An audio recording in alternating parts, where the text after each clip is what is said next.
whatever you wind up doing is exactly what you should be doing. And I have not behaved one single day of my life. Not one day of my life have I behaved, and I am fine. I need your help. I can't tell you what it is. You can never ask me about it later, and we're going to hurt some people. Whose car are we going to take?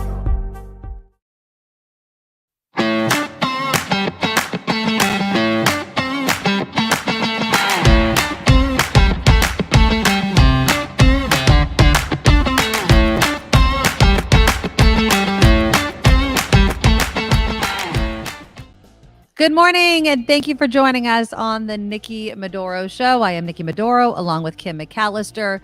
We will, of course, be starting the show off by having more tragic updates of what's happening in Maui. Kim has heard from a listener. I have heard from a listener, and so we'll get into a little bit of that. Also, some of the images and videos that are still coming out of Maui. But it won't be the only thing that we're going to be talking about today, although for many of us, it's the top story. I do want to touch on Twitter having to pay up for kind of slow rolling, getting documents to Jack Smith regarding former President Trump's records on Twitter. Still not sure why they wanted them. It's a little unclear according to the Politico article I was reading. But again, it's all about the evidence. It's all about, what information Jack Smith has that he's going to be presenting to a jury. I also, Kim, it's interesting. We talk about this all the time when people hear about what other people make for a living, right? Let's talk about fast food workers to sanitation workers to whatever. Apparently, there are some people in the tech world that are a little pissed off about how much UPS drivers are going to be making their entire package following their threat of a strike. And it begs the question, just because you have, let's just say, a high-paying sounding career, does that mean your career choice is the only one that can make that kind of money? Do you think an engineer, not saying they can't do it, but would want to do it or has the skill to do something like being a UPS driver, or they kind of look their nose down at it? Because why be upset at somebody's good fortune and getting paid what they're owed? It doesn't take anything from your pocket. Is it just that it kind of devalues, I guess, the financial status of your career? In addition to that, Meta apparently rehiring some of its laid off workers. I don't know how many people would want to go back to a company that treated them that way. And streaming, Disney Plus, Hulu, the prices are going up, and many are saying the sweet deals we have all received from these streaming services are over. So we'll talk about all that and more. I wonder if that means that if they're going to charge us more, that they're ready to make some kind of a deal with the striking workers. I don't know. Oh, well, the thing is if they do make this, I was kind of thinking the same thing you were. So if they make a deal with the striking workers, one is over AI and the other is over residuals. Because like Snoop Dogg had made the analogy that I played for you last week, he's like, I'd sell a certain number of records, right? Hardbound kind of things. Right. I'd make a certain amount of money. But now he's like, you guys stream my music all day. I don't see a dime. And so if that mathematical equation changes, and here's a question, should it? Because this is another analogy that you could kind of make. If I buy Snoop Dogg's album, I get to play it as much as I want to. I own it now. And is that kind of the mentality that we should have on it versus, of course, people paying $11 a month for Spotify? They have everyone's album at their fingertips. So I can imagine the prices, not only this, the prices are going to go up and consolidation is going to happen. We're going to see fewer and fewer. I mean, I've mentioned I got a smart TV.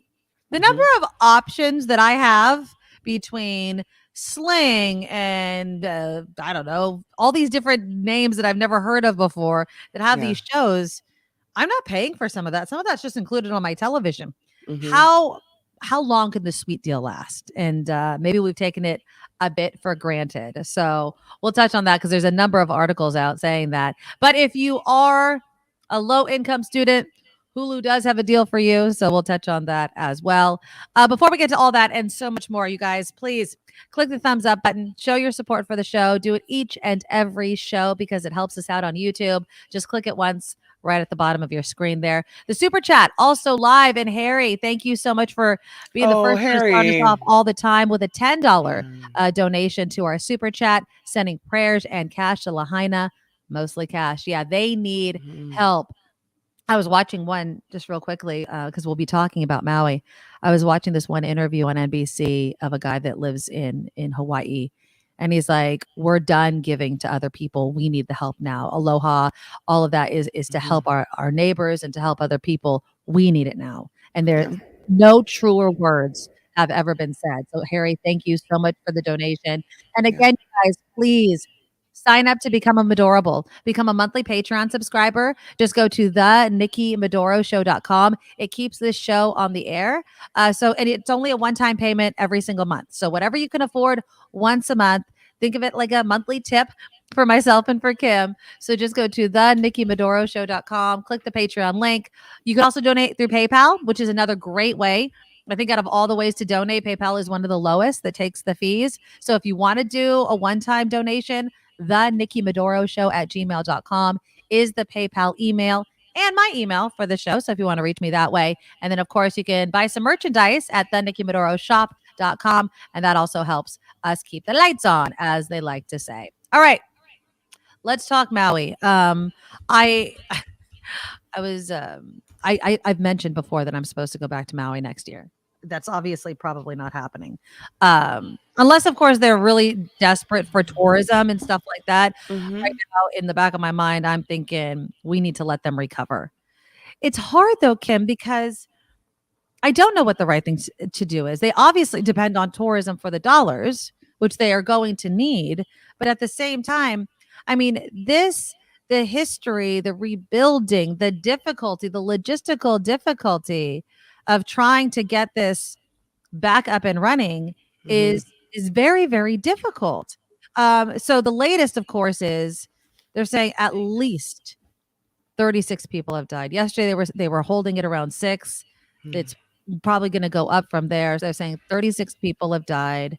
This is devastating. This is It's been devastating. horrible. And people are like, how did it start? And it's the dry conditions, the high winds from Hurricane Dora. And of course, as we know here in California, power lines. They blew over, they sparked along with the wind, and whoosh. Now, obviously, they've seen this before.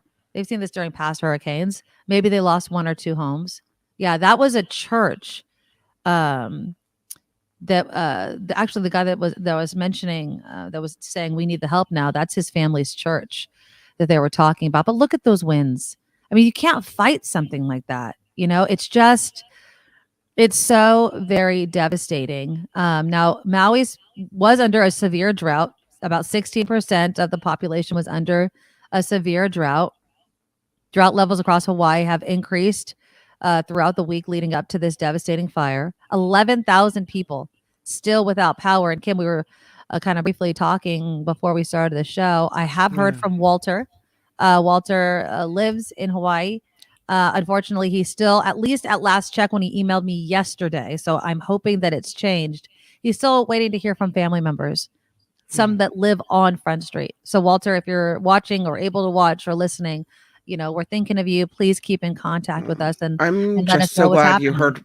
I'm so glad you heard from Walter Yeah. because he was on my mind, and I kept, we didn't see him yesterday. Obviously, there's no power in the area. That you've got other Exactly. things going on, but I just thought, oh, if I'm not seeing him, I'm not seeing him, and I just, it's so interesting to me how. What have we been on since last November? Like not even a full year. Yeah. How people in this show, in this chat community, who have supported us along the way, who we've Mhm. gotten to know now because of their personality in the chat or Yeah. whatever, some have come on the air with us or Yeah. have been kind enough to donate or even just spend their morning with us, how they've become almost, Yeah. I will call you Family. friends, Yeah, friends. friends and family. I mean, that's Yeah, we spend our days together Monday through Friday, and yeah. it's a different way of interacting with each other. And how Absolutely. much I found myself truly caring about Yeah. what's happening with people and feeling like, gosh, I wish I knew more about them. I wish I had their phone Yeah. number. I wish I could email him. I did have the email from of the kind viewer who values her privacy that gave us Mhm. the Taylor Swift tickets, right? And I was worried about her because she was took her whole family to Maui, her adult children, her grandchildren, and it's so interesting. She was had just messaged me the day before the fire saying they went to Baby Beach and they went to Star Yeah. Noodle and they had all the best time, and I realized she was among the last people to see that as it was, Yeah. right? She messaged me this morning. I woke up to an email and I'm Okay. so thankful. She said it's been a tough time. Yeah. The power went out 5 a.m. on Tuesday, the cell went down, then the landlines, and I'm sure you can fill in the blanks from there. Ugh. All the hotels were booked, but my son-in-law was able to find an Airbnb close to Paia, and we are grateful. They were in Kaanapali, so Mhm. they had to evacuate the area. They had to find a way out, and a lot of people, I guess, were just at the airport waiting for a way out. But they Right. found an Airbnb in Paia to stay, where a place to stay. She said we had no idea how bad the situation was in Lahaina. Absolutely devastating. We heard there was a fire, but we had no idea how bad it was. And then here's you guys, here's who you are. She says, I thought about your last email and how it has been such a lovely part of your lives. I'm so sad for you and your family. Mm. So here she is in the middle of a disaster zone, trying to flee with her family, trying to get across the island to some other place. And she's sad for me. I mean, Yeah. wow. She said, Yeah. we had a police escort out today and we were able to find an Airbnb for a couple days. And thankfully, we're all safe. Many Yeah. mahalos. Yeah. But I think that, I think that message to you is what a lot of people that live and grew up in Hawaii understand, Mhm. that they do live in this very special place. It is, Mhm. and it's so special for so many people. The thing that was devastating me though yesterday is just, and I was talking about this a lot yesterday, the history that's unfortunately gone. Now, Yeah. again, I was reading a great analysis. Obviously, the history of Hawaii, the colonization, the annexing and everything. The history isn't that great for the United States, obviously, Well, but it was we still their stole their history. country. We Yeah, stole it. right. But it was still Yeah. what people were saying. It was still our Yeah. history, though, and how it's burned in the churches and everything. Now I'm not going to say that they're going to be able to rebuild as quickly, but just look. I mean, these pictures say it all. That's before, and hold on, this is after. I mean, look at the difference. Just look at it's just and again, Kim, I know paradise. These towns that we have seen near Santa Rosa, all these areas that we've seen Mhm. devastated by fire. We know these images, but to see it there is just so sad. I I wonder can't, why the ocean looks blue in one and dark in another. Is it a black because and of all white the photo? ash, everything Is that falling why? into it. Oh, Yeah. absolutely. I mean, So look at that. Look yeah. at that. It's just awful. I mean, the gray also, of course, I'm sure the smoke in the air and the reflection on everything. But yeah, I'm assuming everything that's in. You saw those videos of all the ash blowing Mhm. across Maui. It's going in there as well. It sucks. It really does. There was one guy that was flying his helicopter over was saying, we obviously expected devastation. Yeah. We did not expect it to look like this. I know everyone's trying their best to find any silver lining. The banyan tree apparently may have survived. Here's a video someone was taken, and they'll show it right there. So, perhaps it has survived. We're hoping the roots and everything may have survived, but obviously time will tell with that tree. That tree's been there a very, very long time. So it, it's just absolutely, absolutely heartbreaking. And Harry, you're absolutely right. Hawaiians have an amazing heart. They will rebuild. Yeah. But we're talking about a high death toll. We're talking about a lot of homes. We're talking about how do they rebuild? You know, who's going to be able to stay and I don't know. buy their homes. I don't know what the insurance looks like for places like this, the businesses. I mean, some of these businesses have been there for, decades, generations. Do you rebuild the exact same restaurants in the same exact place? I mean, I was looking at my videos again, Kim, from my recent trip, walking down Front Street and visiting the places that you told me to go to, and I can't believe that they're not there anymore. It's so hard to comprehend, and we just have to take their lead on what they want from the rest of us as far as help. Do you want us to come, next year? Do you want us to wait a few years? I don't know how they fund the rebuilding effort without tourism. Well, I was looking at two things. First of all, my husband and I were having a conversation about what to do first, like after Right. the recovery of the people that have died, and after the fires are out, what do they have to do? And thinking about all these homes and businesses that are sitting just feet away from the shore, Mhm. and how before the rains come, they have to figure out a way to either put some kind of barrier or focus on uh, clearing away that debris first, so that those toxic chemicals of like building materials and stuff don't That's a good leach into the point. sea. So Yeah, that's it's a good like they point. have, I don't know, they have things that they need to worry about, and it'll be a different kind of cleanup, I think, in Hawaii. But one of the things I was looking at on CNN was this article about what happens to people who have planned trips to Hawaii Oh, in yes. the next couple of weeks, in the next couple of months. And they have put out a statement, the Hawaii Tourism Authority. Right now, all non-essential people that don't have to be in Hawaii, don't live there, they're strongly discouraged to leave and not come. Right. They said in the days and weeks ahead, our collective resources and attention must be focused on the recovery of residents and communities that were forced to evacuate their homes and businesses. Visitors who have travel plans to West Maui in the coming weeks are encouraged to consider rescheduling their travel plans for a later time. Visitors with travel plans to other parts of Maui and the Kohala coast of Hawaii Island in the coming weeks are urged to contact their hotels for updated information. Yeah. They say while Kahului does remain open, that they do need time to recover, and they're saying that it might not be the time for you to come here.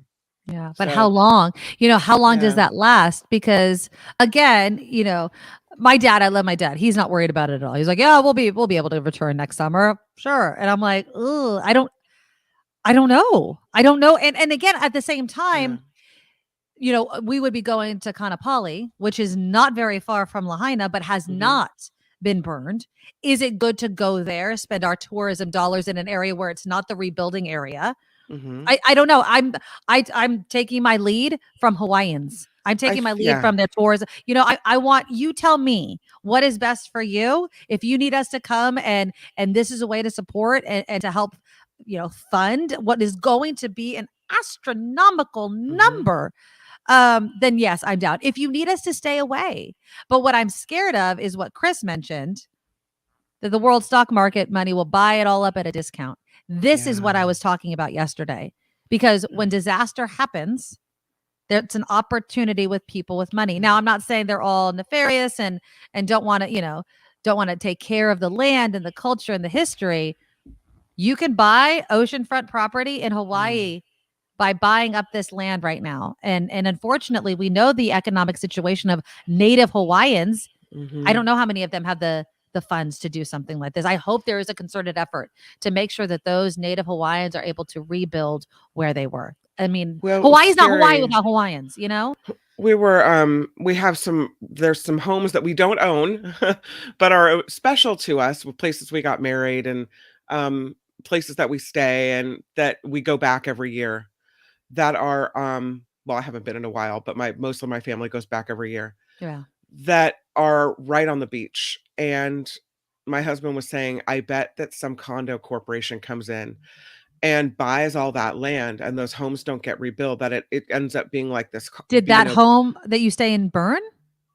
oh, it's gone. Oh, it is gone. Oh, I The didn't know house, that our home we was call it gone. our wedding house. Our wedding house was burned to the ground. Yeah, Oh, it's I'm all so gone. It's sorry. all those houses on Baby Beach are gone.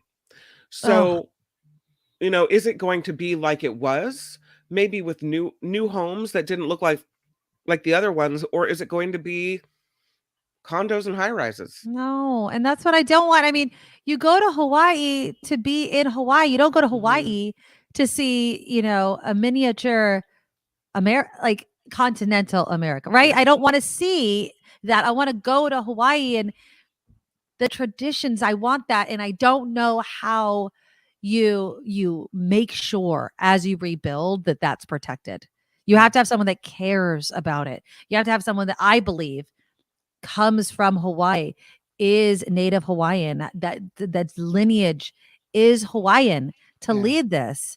But unfortunately, sometimes greed takes over, and part of me want like work quickly because that's how it's gonna help rejuvenate that area. On the Mhm. other hand, moving quickly requires a ton of cash, and I just don't know how many native Hawaiians have that. It's really really sad.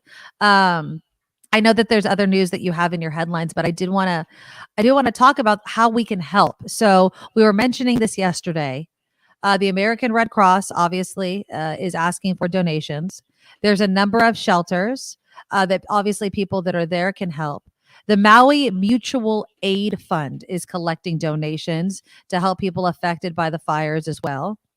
Um, let's see. The Maui Humane Society is also asking for donations because there were so many animals. Remember, we Mhm. played you that sound of that couple at Oakland Airport that lived in Hawaii. Their dogs unfortunately did perish in the fire. They Oh, lost their no. home. It was so sad. I mean, I'm listening to them this morning, Kim, giving the update. They're like, we're just really hoping that our dogs, that the smoke kind of overtook them before the flames kind of did. And I'm just, as my dog walks up to me right now, I'm just getting so emotional. It's so sad. It's just, God, Mhm. you just feel for these people. And Yeah. yeah. So any way you can help, Google it, but give people what Mhm. they ask for, not what they don't ask for. I Mhm. think the best thing that you can do is to give money if you want to make sure that it's going to the right place. I would say the Red Cross is the safest. But again, if you know people in Maui and they're asking for something else specific, um, definitely do that. Good question from Perry Joe. Will insurance companies now pull out of Hawaii? They're pulling out of Florida. They're pulling out of California. I don't think they'll pull out of Hawaii, but that's a very good question. Mhm. Um, I just don't know. I just don't know. I Karen, think go ahead. I was gonna say, I think Hawaii has to have they have to, um, make changes in the way they're prepared for fire, obviously, right? Yeah. What we've seen, it's like San Francisco after the 1906 earthquake, when there wasn't enough water, they built those cisterns underneath the streets. You see the round, marks on the intersections. It's because there's tanks of water under the street, and firefighters have a key. So if they need to get to that water supply, they can. We have fire boats in San Francisco. Like there are things that we did because we learned our lesson. And Yeah. so I think that Hawaii has to be prepared in a different way now. Um, they have to have those fireboats at the ready. So they have as much water from the sea, they can just hose down the whole city if they need to. Yeah. And they have to have a different plan, to When you rebuild we those buildings, have sprinklers or not that sprinklers would have stopped the yeah. flames, but But we had word yesterday that the way people were getting word that their homes were being evacuated was people riding around on bikes in circles yelling, "Get out, get out."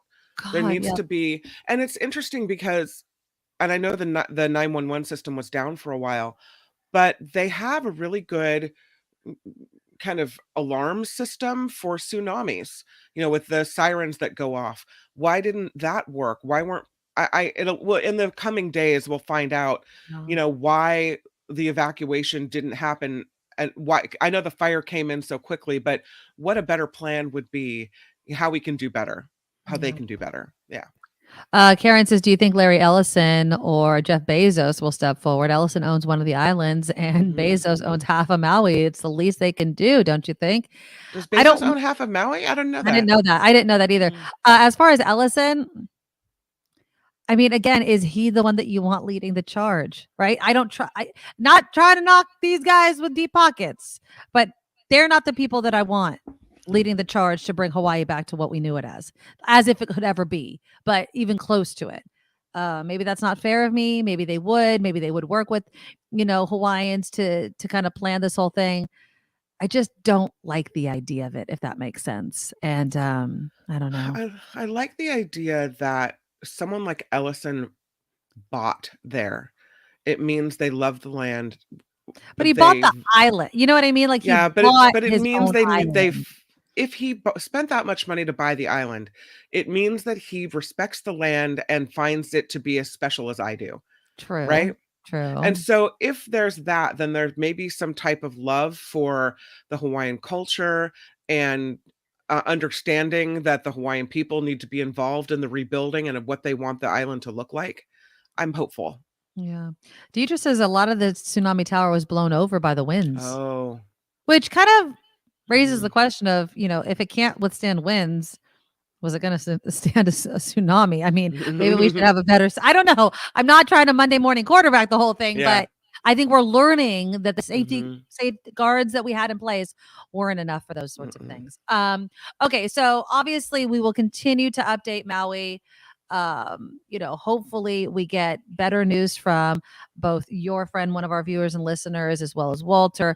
We will keep in contact with all of them because we definitely we need good news. We want the fire to get completely put out. I don't know what the containment number. Do you know what the containment number is? Because last I checked, it was definitely not contained, but obviously it's not in Lahaina, that area anymore. So Mhm. hopefully they get it out as quickly as possible so they can start rebuilding. Okay, Kim's going to do some headlines when we get back. We're going to touch on both Twitter having a pay up and UPS drivers get paid. And apparently it's pissing off some engineers and tech workers that are like, only I can make that much money. How dare a delivery driver make this much money? But do you think they have any comprehension of what it's really like to do the job that UPS drivers are getting paid to do? Has anyone ever underestimated your job? Been like, oh, that must be so easy to do. And you're like, you try it, mofo, right? You try to give it a shot. That happens to me, by the way, all of the time. That's all coming up after Kim's news. Now, from around the world to up your street, the Nikki Medoro Show presents News Czar Kim McAllister.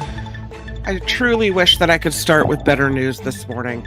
Of course, as we just showed a picture of Maui and a burning church, what we know this morning is that at least 36 people are dead as wildfires swept across the Hawaiian island of Maui.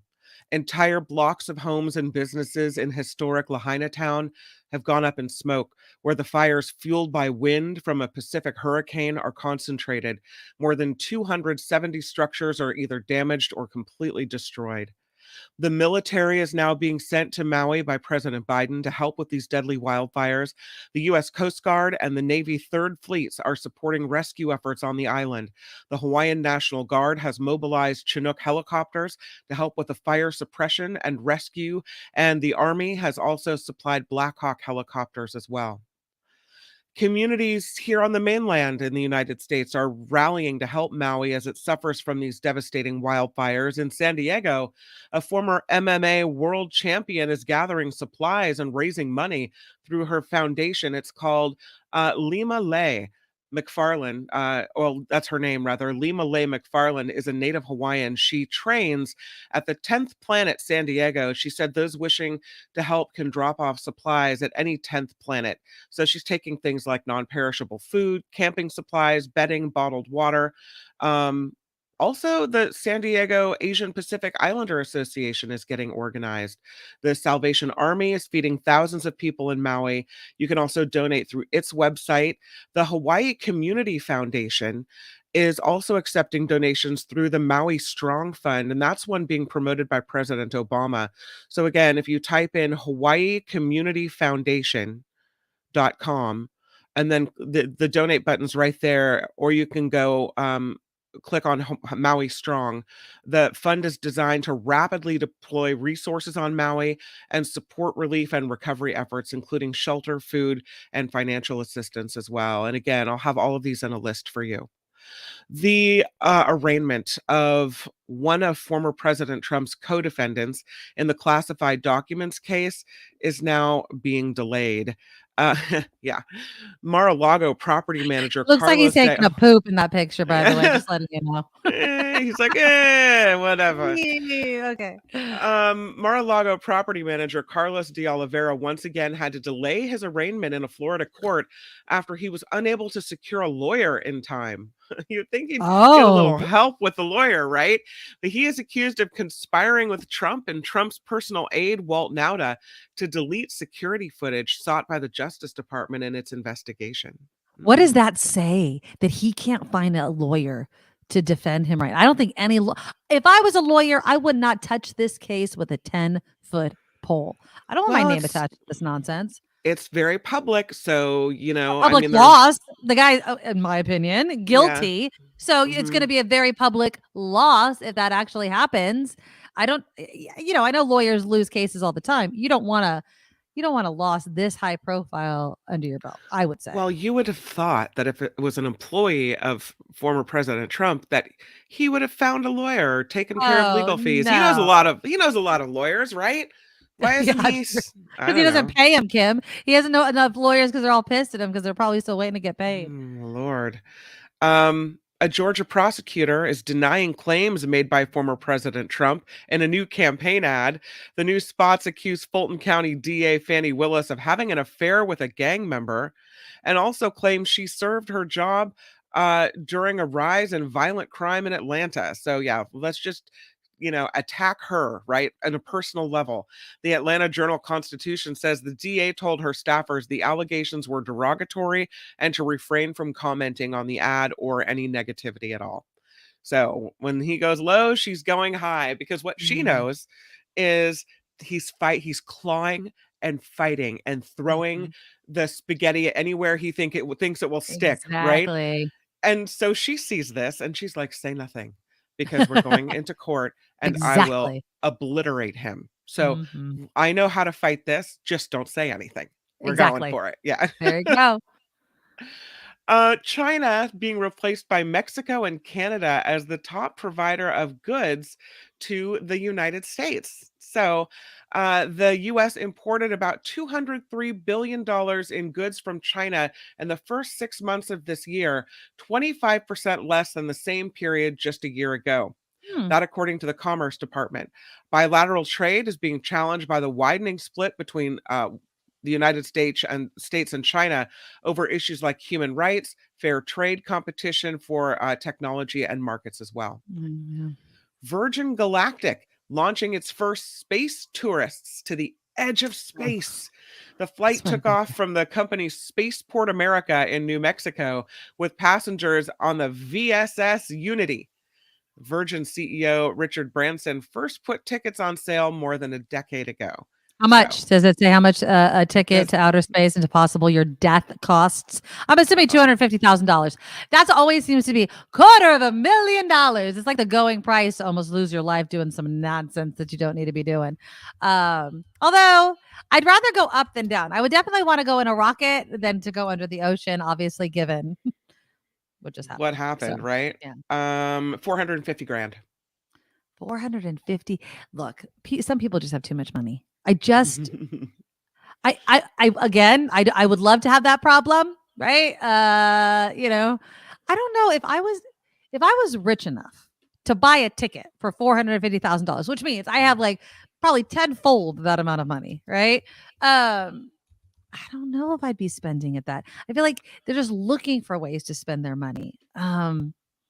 Yeah, no, there's better ways. Send it to Hawaii. Send it to Maui. Help them out, please. Jeez. And how many people did it say? How $450,000. many people went on the flight? Let's see. I would assume it'd at least be like 3 or 4 people. I'm trying to think of what Bezos had in his little penis-shaped Uh, rocket. okay. So it was.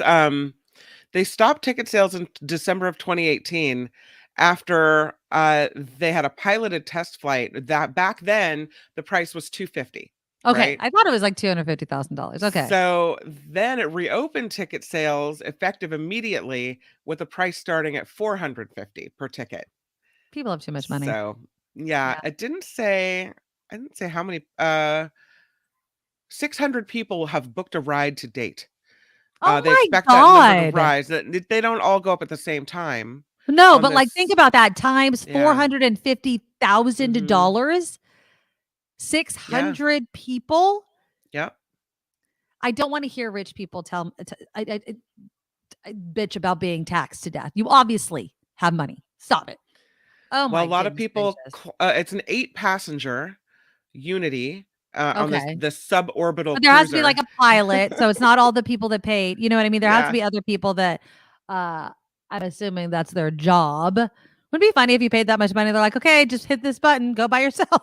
Like, no, I The need someone to go quote with me. is, "As we endeavor to bring the wonder of space to a broad general population, global population, we are delighted to open the door to an entirely new industry and consumer experience." How do you think, similar to the voyage to the deep sea, if somebody blows up there, God forbid, Yeah. that it will stop this whole space tourism thing? No. Really? Mm-mm. So Because do you they probably have to sign a document that says, "We know we could croak," right? And I think that we've had some successful ones. So, what was the recent one where you saw some actors go up in space and yeah, Shatner and Shatner everybody went was up up and there, whatever. yeah. So, there has been successful, Yeah. launches. So, because there's one failure, I think there have also been there's been at least one success, so I don't think it stops. I don't I think it stops. unless it's a spectacular type of thing. I mean, if you implode or whatever happens in outer space, I don't see anyone signing up for deep sea travel, Kim. That's all I'm saying. So, can you imagine paying $450,000 to die in outer space? I wouldn't want to do that. I just wouldn't want to do that. But I would ew, think Carrie Joe, ew, it's raining people parts. That's ew. awful. I It'll would blow up in the think atmosphere anyway. I would think that after the whole thing that happened with the submersible near the Yeah. Titanic, that maybe these whole like thrill-seeking expeditions might be not as popular right now. But I guess, people aren't scared. They're like, one thing has nothing to do with the other, and off we go. Remember when it used to be we would just go like to Disneyland or go on some of these 3D type of, all put a headphone on. It's like you're there. What happened to that? Can't we just do that? Isn't VR enough where we don't have to pay $450,000 to go in outer space? I guess we just want more and more and Well, live on the edge. they're going to fly more fully crewed test flights and shift to commercial operations in the third quarter if all goes to plan. So it looks like Spaceport America is open for business. Yeah, All right, there we go. there you go. Also in the news, the parent company of Coach is looking to buy the owner of Michael Kors in a deal worth billions of dollars. Are you a purse person? Like, are you a label person? Um, Is it bad if I say yes? No, not at all. Not at all. Absolutely not. No. So Well, the reason I why I'm have a asking. Coach purse, but I've had it for see, I have to have the newest thing every year, but Right. I am a buy it so that this doesn't fall apart and fray at the edges. So I Yes. have had my Coach purse for, I want to say 7 years. It's just a That's a basic long black time. purse. That's a Yeah, long I buy time. a nice purse that will last of quality so that I can carry it for a long time. And that way I don't have to buy the little cheapo ones every 6 months. Now, does it have the C it's a Coach purse, does it have, like, the C's all over it? Like, do you know it's a Coach purse? No, it's just Okay. black leather. It doesn't have Oh, that's nice. I don't wanna, I don't Yeah, like the C's. I don't like the letters all over a purse, like YSL everywhere. It's like, right. "We I think get it. it's We know it's a" yeah, exactly. Well, I no. went to Valley Fair with my kids yesterday because they start their orientation today, so I'm trying to get that all out of the way. And so we went and got some new clothes. And in Valley Fair, I don't know if Kim, you've ever been to Valley Fair. There's definitely the rich area of Valley Fair. Mhm. Okay. So you're walking down, there's Tiffany, there's Dior, there's all the high end. Yeah. And like my kids and they have security guards. They've always had it. It's not just recent Yeah. headlines. They have security guards, kind of almost, I think, need to be buzzed in, although I'm not even going in there. And again, my kids were making note of it. Oh my God, Right. some people like this. Some people want Yeah. to spend a lot of money on certain products. Now, Michael Kors and Coach, when I hear of a consolidation or a kind of a merger, one of them wasn't doing very well. So, Mhm. are people just moving their money to rocket ships and submersibles? Are they just over the whole purse thing? I don't know. That is a world Yeah. I am not a part of. So I'm just there's some of these purses that are thousands of dollars. I That's not my know. bag. I can't literally. But I will pay, like, at the Coach outlet is more my speed. When things Yeah, are on sale, I'll pay about maybe $175 for a really nice purse that'll last me a long time. that's not And too I bad. I think Coach, their whole point when they first opened the company was that they wanted to bring the same type of craftsmanship that was used in baseball gloves to purses because they didn't want, Coach they did? wanted good quality. Uh-huh. That was the Okay. whole point. And Okay. so that's why they're supposed to be better made, what have you. But if it's more than $200, I'm out. I'm out. Well, I mean, I'm like you, but when I have a purse, I mean, I wear that purse into the Right. ground. Yes. But Yeah. I've never owned a Coach purse. I think I had Mm. like a little like clutch type thing, right? Mhm. That I got as a gift years and years and years ago. But other than that, my husband actually got me a purse. Was it for my birthday or for Christmas? He picked it out all by himself, but it wasn't a high-end purse. But I used Yeah. the crap out of it, Yeah. and now I have a purse that my mom got me on vacation. It's really nice. It's suede though, so I have to find somebody that can clean a suede Yeah. purse because it picks up things. But yeah, that's not my bag either. Yeah. For something I'm throwing my wallet and keys and crap into, Mhm. I have better places to spend my money. But quality definitely matters Mhm. with a purse, with shoes, with things you're going to put on every day. Yeah, quality definitely I'm matters. telling you, I've had the same purse for a long time. It's probably time for a new one. But I'm squeezing every last they Good. do last a long time, yeah. Yeah, I'm squeezing every last, ounce of time out of this purse that I can. So, exactly. yes, the Wall Street Journal first reported the potential deal between Tapestry and Capri Holdings, valued at $8.5 billion late Wednesday. It brings Tapestry's brands, which include Kate Spade, Stuart Weitzman, they make really good shoes, Mm, and Capri's Jimmy Choo and Versace labels all under one roof. So, great. huge luxury brand there. Yeah. And in sports, the two NFL preseason games are on the schedule tonight. It's the Houston Texas versus the Patriots, followed by the Vikings and the Seahawks in Seattle. So Ooh. And they you know have what's coming up this weekend? six more preseason games on Friday with another six on Saturday. No. Uh, did you mention the Niners? I didn't. Do you know who they're playing? I don't. They're playing the Las Vegas Raiders, and Hottie Oh. McHotster, Jimmy Garoppolo's gonna be there. I'll be Oh. watching. I'll be watching. I just want But to see Jimmy how everyone's Garoppolo's a doing. Raider, right? Yeah, He's I going to know. be in the silver and black. I know. He looks good in black, though. I mean, Oh, if man. there's anything, Jimmy Garoppolo. Okay, don't get on me, men or women. He's friggin' hot, and he always wore tailored suits when he was going into like the locker room or whatever. The guy's a model. Like he is Yeah. just. I think he's hotter than Tom Brady. I know some people just love Tom Brady. Jimmy Garoppolo. And maybe it's just because he's like the dark Italian type of guy, but he is just gorgeous. Don't mess up that face. Doesn't matter what Uh, color he's wearing. It's no, I mean, okay. I'll look at it. I mean, I hope he loses. I hope he gets his ass handed to him, obviously. Yeah. Go Niners. But yeah, I'll be Yeah. watching, Jimmy. I'll be watching. Lastly, we talked about Travis Scott trying to hold a Yes. concert after the Stampede that happened in, I think, Texas. But now, no more concerts will be held at an ancient Italian stadium after a Travis Scott concert was shut down. Romans reportedly flooded the fire department with concerned calls about a possible earthquake, but that shaking was actually coming from the dancing at Oh, Rome's wow. Circus Maximus when Kanye West made a surprise appearance on stage. The director of the Colosseum Archaeological Park told CNN she is calling now for no more concerts at this venue other than operas and ballets, saying that the Circus Maximus is a monument, not a concert hall.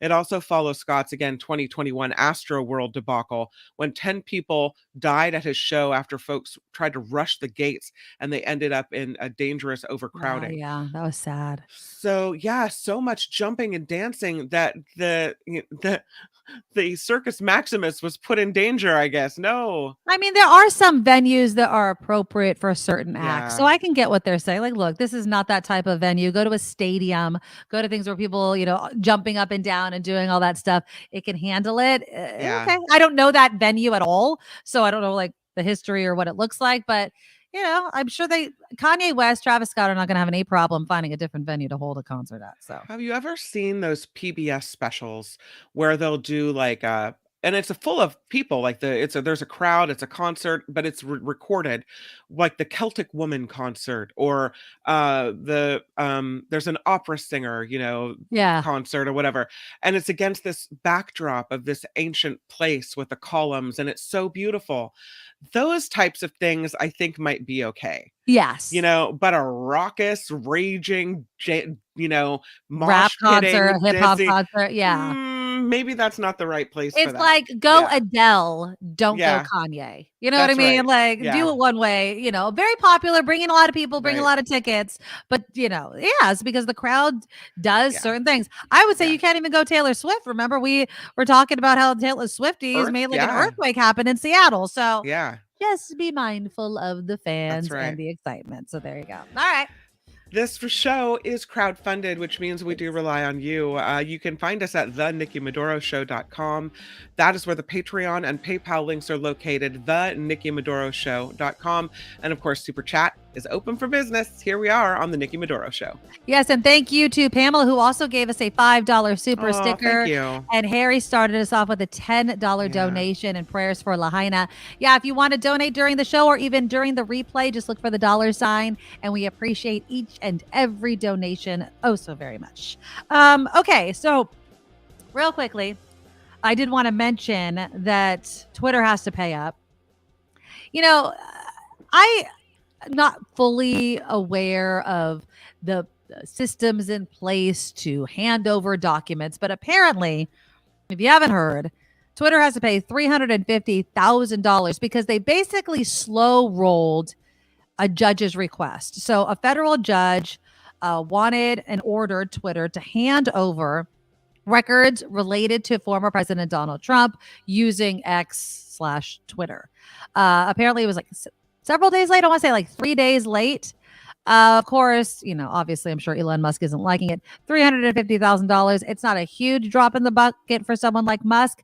But the reason why I bring this up is no matter how much Trump and his supporters scream and yell that it's a witch hunt, the literal judicial system is not buying it. It's like, no. This is a serious crime that you're being accused of doing. And what we need to show versus what Republicans and all of them regarding Hunter Biden still haven't done is evidence. You need actual evidence. The Hunter Biden case, while, they're making a great circumstantial case about how any of this nonsense ties literally to President Biden, Jack Smith has evidence, and Twitter is a huge part of that. How do you think former President Trump mobilized all of those friggin' people to go to Washington on January 6th on Twitter? How do you think former President Trump was communicating with these people during the insurrection on January 6th? Through Twitter. There were so many people that said, oh, he's telling us to leave. On Twitter. Unfortunately, I think that the former president does not realize the paper trail that he has, and he keeps committing. I mean, the dude won't shut the hell up, and it's getting himself into trouble. I don't know how they're ever going to find. I still don't believe that they're going to do a change of venue. They could possibly, obviously his lawyers are requesting it, but I don't think there's any place in this country where you can make an argument that it's not a bunch of people that have heard about this story. Everybody has heard about the story. Children know about this story. So good luck getting a change of venue. But yeah, Twitter is going to have to pay up. Now let's talk about getting paid. UPS drivers. Remember, they were going to go on strike. There was this huge fear that it's going to basically stop a lot of commerce because UPS drivers were striking for better pay for their part-time workers. Well, the average UPS driver could get $170,000 in pay and benefits in their new contract that's So it's about in 5 years. So, you sign a contract and in 5 years it reaches a certain level. At that point, it should be $170,000 in pay and benefit. Tech workers, though, say, wait a minute. That's like an engineer paycheck. One person wrote on this anonymous job posting. And this person's an engineer, about the UPS contract. Quote, "This is disappointing. How is it possible a driver makes much more than the average engineer in R&D? To get a base salary of $170,000, you need to work as hard as an engineer. This sucks." Who says a UPS driver doesn't work even harder than an engineer? Has anybody in the comments ever had somebody underestimate the job that they do? Why is it that we value cerebral jobs more than Yes, physical yes, jobs? Why is yes. it like well, I guess, okay. So I guess you could say, well, if I had to spend money on a college education Yeah, and if I had to get a graduate degree, then I should be compensated more in the end for going through all that schooling and whatever else. I have, I have done all this work to get here so that I could make this much more money. Whereas someone who's doing this physical backbreaking labor, maybe didn't put in all the effort to learn a skill. But I will say this, when you do a physical backbreaking labor, I don't care if you're digging ditches, you're delivering packages, right. getting in and out of the truck, carrying heavy boxes, whatever. Your time is limited in Yeah, how long you can do that job. Now, my husband's a tech guy, yeah, and as long as he stays current with and, is able mentally to function with the current, most recent technology developments, he's good to go. He's sitting in a chair and looking at a computer.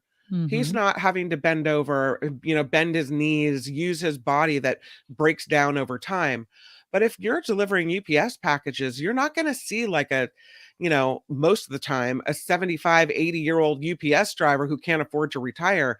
No, that mm. job is not going to be with them. So what I'm saying is, doesn't it make sense to pay them more for the years of service that they're able to work in those physically demanding jobs, That's or an no? excellent point. I didn't even think about, just Mhm. the time span, like your good years of Mhm. working. An That's right. engineer, because you can sit there. I mean, I guess carpal tunnel or or your eyesight. I don't know.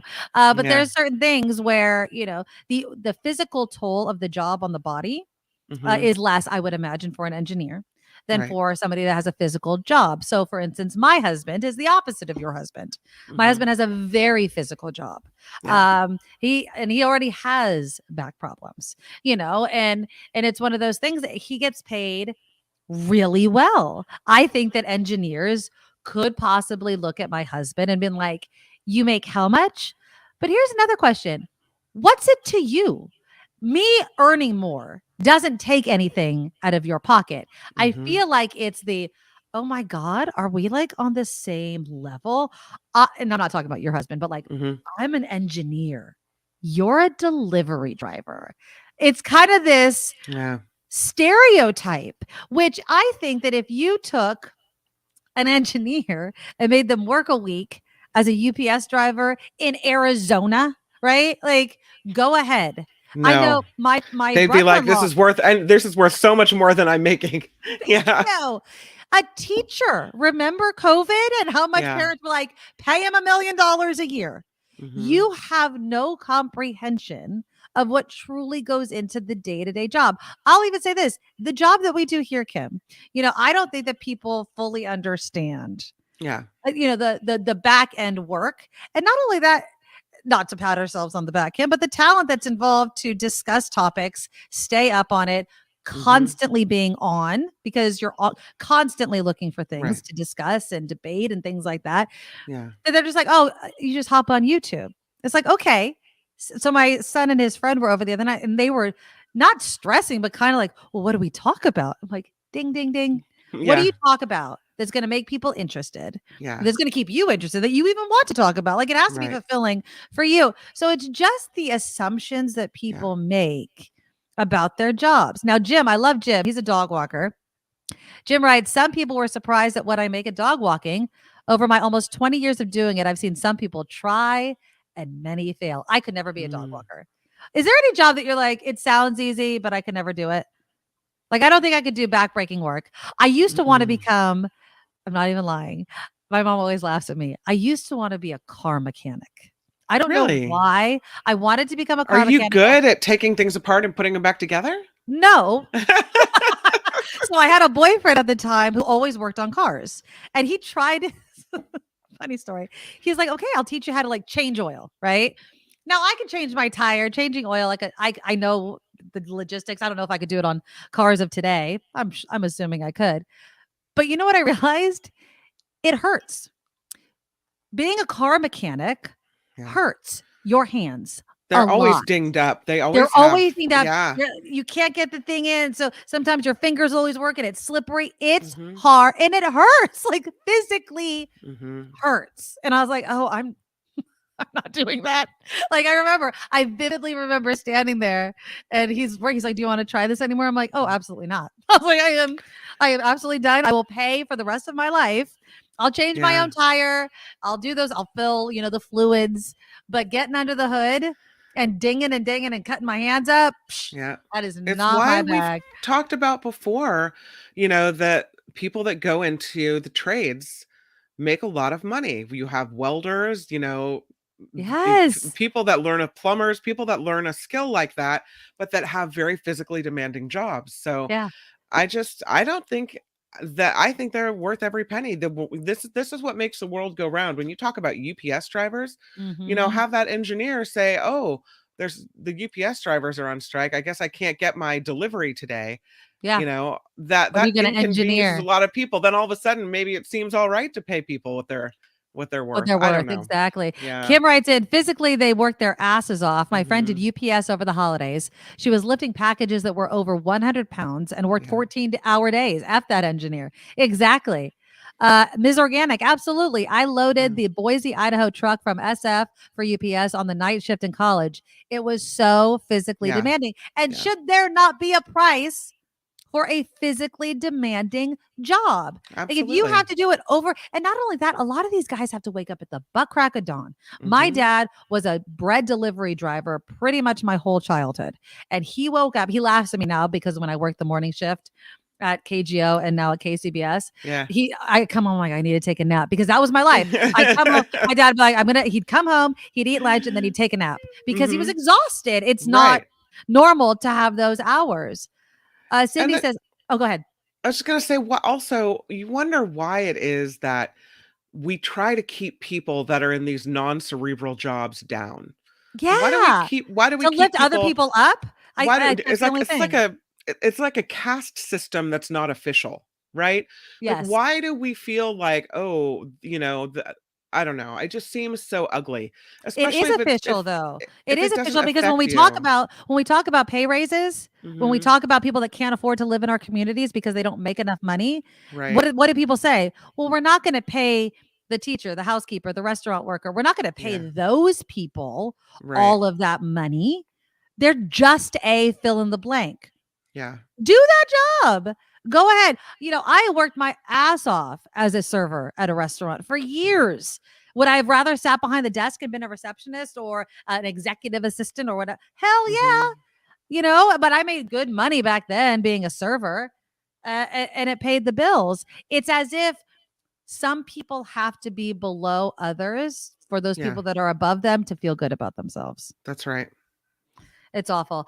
Cindy says, I don't have the strength to lift all the stuff people order. Physical labor is hard. That's my job as a desk job, but it's sadly low pay. Well, that sucks. Yeah. David says, salaries are based on your value to the company, not your perceived self-worth. If only that was true, though, David, universally. And it's not. Because I would say UPS drivers are the literal backbone of the company. And look, they had to threaten striking to get their workers the pay that they're owed. I mean, and just the air conditioning in the van in some of these states that are really hot. Come on. Exactly. Yeah. Calvin says that engineer doesn't know physical labor affects the body negatively over time. Your point, Kim. He also doesn't understand inflation and traffic accidents that can kill you. Idiot engineer. Exactly.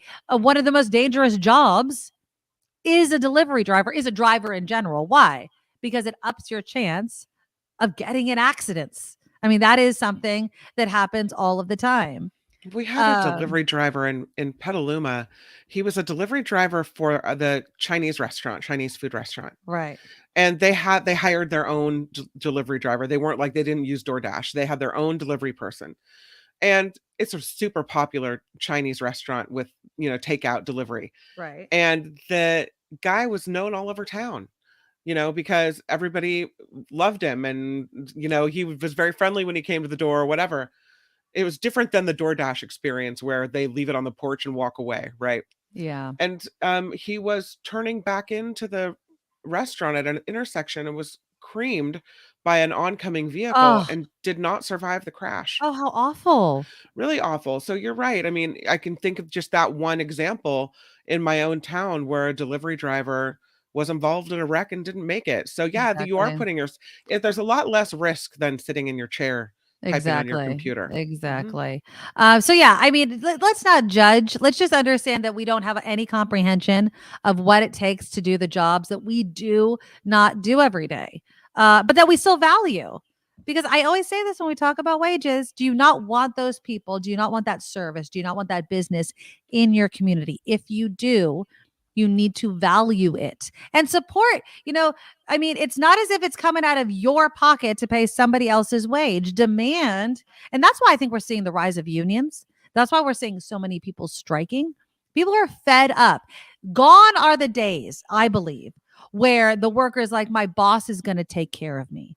Gone are the days where you're going to get that gold watch after spending 50 years with the company. Because you know what decades with the company gets you? A pink slip when they do a budget cut. Unfortunately, that's the age that we live in. So you got to demand that gold watch in the form of a good contract, good pay and benefits. And you have to stand together. And that often happens, not always, but that often happens through unionizing. And so I'm a huge union supporter. You guys know this. I SAG-AFTRA, and it's, while I understand that you look at celebrities and actors and actresses making buku bucks, most of the people are living paycheck to paycheck. Even people that you would think are making a ton of money. Billy Porter, he's an actor. He usually does kind of the commentary on the side he is selling his house.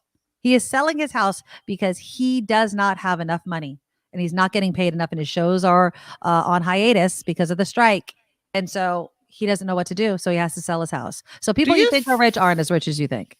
Do you think maybe Billy Porter overextended himself? Because Billy Porter, he's been in some movies. He starred in that Cinderella. God, that was an awful movie. And he was Cinderella also in remake. Pose, that reality TV show Pose. Was that not Billy Porter? Or am I thinking of somebody else? I never watched that one. I didn't watch it. I feel like I don't know. Maybe he was living large or something. Maybe. Well, I mean, that's kind of a judgment, right? Yeah. I mean, it's expensive to live. I think he lives in California, although I'm not quite sure. It's expensive.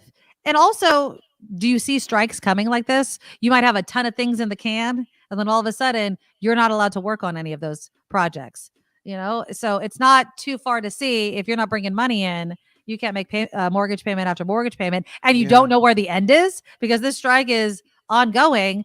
So, you don't want to put yourself too much more in the hole because that sucks. So yeah, it's tough. Okay, Kim, we have Jefferson Graham coming up. He's going to be talking about, the importance, as we've seen in Maui, when disaster strikes, what happens to all those pictures that you took? Do you have, backing up your system? If you lose all of your stuff like that, what can you do to prepare yourself? And he's also going to show us a little bit more from his great, amazing month-long road trip. He's calling it the Best of the West.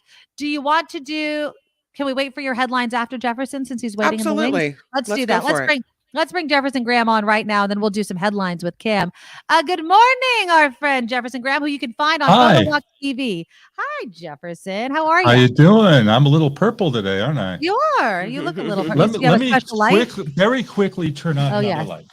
Look, it is my favorite color. I'm just letting everybody know that purple is my favorite color. I have green. You can't really tell because I don't have it too bright. I'm wearing green today, so I usually match my light right here. All right. There you go. Right. All right. Hi. How you doing? Hi, we're doing good. When you emailed me yesterday, because we emailed before we bring you on the next day, you were talking about backing things up, and I was like, backing up like after a disaster, like in Maui, and you're like, exactly. Maybe before a disaster. Yeah. Well, exactly before a disaster. Do you? Because this is what I'm always thinking. I always make the assumption that my phone is always backing up or my computer is always backing up. That's idiotic, I'm assuming. Well, unless you have a plan, how are you backing up on your phone automatically? Tell me about it. Magic. I don't know. I pay for iCloud. I don't know. Jefferson. I'm speaking as someone who just assumes that when I get a new phone and I log in with my Apple ID and things pop up again, that everything has been backed up. Are you paying for iCloud? Do you have a monthly plan? Are you paying $10 Yes. a month? No, I don't pay Okay. I feel like I pay $2 a month, and I don't feel like I use all of my iCloud. So Okay. When you plug in the phone periodically to be backed up, do they say you have no room, Nikki? Upgrade? I don't know. Because you've never plugged in the phone to have it backed up, probably. Now, when you say plug it in, you mean to my laptop, correct? Yeah. Okay. I thought it just automatically backed Thank up to you, the Kim. cloud. I thought like here's what happens to me, Jefferson Graham. Every time I take a picture, within moments, it's on my Google Cloud, Google Right. Pics. I'm looking at So my it phone. goes right from my phone. Now we're mixing companies. Yes, we are. Okay. So you have a thing that sucks all your photos into Google Photos. Good. You also have a thing, many people have a thing where they suck all their photos into iCloud. But Right. Do you have contacts? Do you have text messages? Do you have other things on your phone that you might How want do to I have backed check, up? Jefferson? How do I check? I believe that we must use a USB cable and plug it into the computer for a backup, for which they say, well, where are you backing up to? And do you have enough room? So that's usually the story. Now, I have a terabyte on my phone. Nikki, do you have a terabyte on your phone?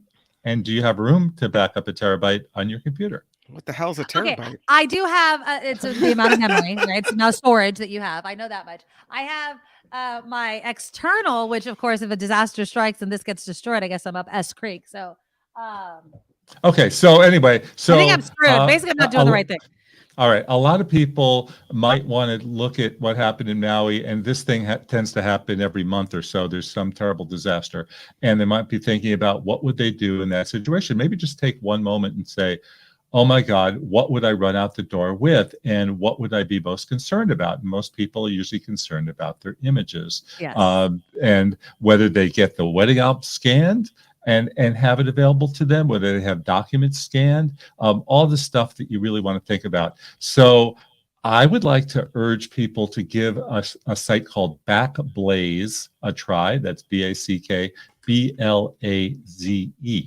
And what it is they actually do suck up everything off your computer for $7 a month. And they will let you put in your external hard drive, which you have. And if you lost the external hard drive and you ran out the door because your house was on fire and you left the external drive there, what are you going to do?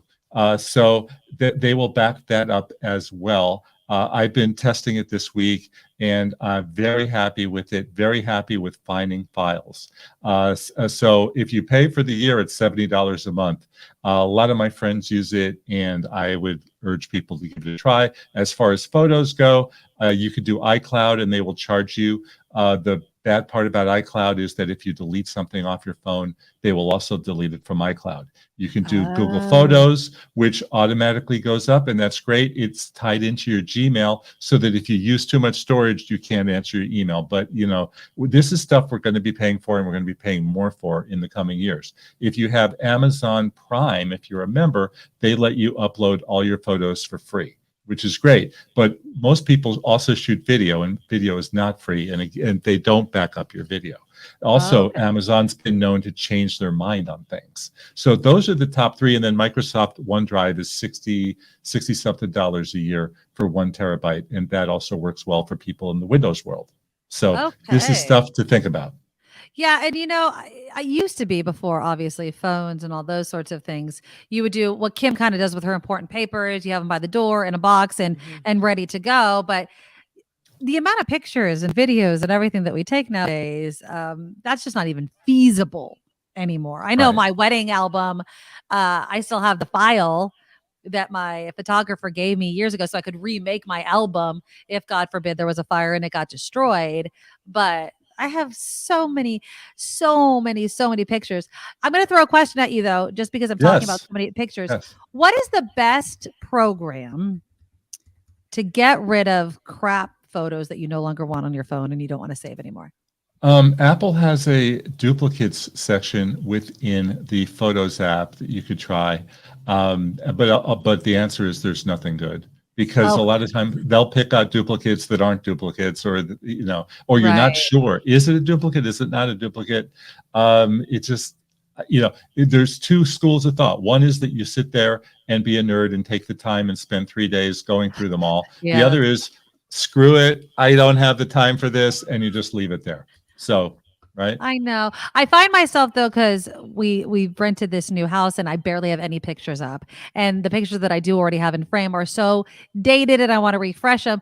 It's like this job that I don't want to do, is to go through all of these pictures and decide which pictures are good enough, because I've taken so many. How do you decide? It's just, back in the day, I had one photo when I was 5 years old that my parents had. And now I can make a flip book of my children aging. I don't know. Yeah. One thing is to use the heart, the favorite tab, is just to scroll through your phone and then press the heart button. That will help you select, or once you find the pictures that you like, go to the share tab and put it into a new album, sort of like your favorites album. That is something that it won't take as much time. But it is tedious, I know, because I just went through 5,000 pictures and I cut them down to 500, and then when I cut it down to 500, then I cut it down to 60. But that was a 2-day process. Nice. All right. Well, speaking of favorites and favorite photos, let's go through some of your favorites. Now, if you guys don't know, Jefferson Graham went on a month-long road trip. Was it South Dakota? Is that it was nine states in 30 days. 9 states in 30 days. And you have an album. It's called Best of the West. I'm going to just slowly go through some of these pictures and you just let me know what we're looking at. So let's hold on. I was looking at it earlier. Here we go. Okay. So start with the sign to let people know you're on the road, right? There you go. Okay. And then you walk into Whiskey Row on 4th of July, and you ask the nice bartender to please smile for you. And I thought you did a great job. She did do a good job. What is this? This is the county courthouse in Prescott, Arizona, as seen from my drone. I went up. I was wondering. I was like, where were you? Okay. It's a pretty building. Yeah, it's really pretty. It's like Back to the Future, right? It doesn't feel like the same thing. That does look like Back to the Future. What's that brown? It looks like a speaker or something on top of that building by the flag, on the right of the flag right there. I couldn't tell you. Okay. There it is. Prescott, they all welcome to Prescott, Arizona. And you pronounce.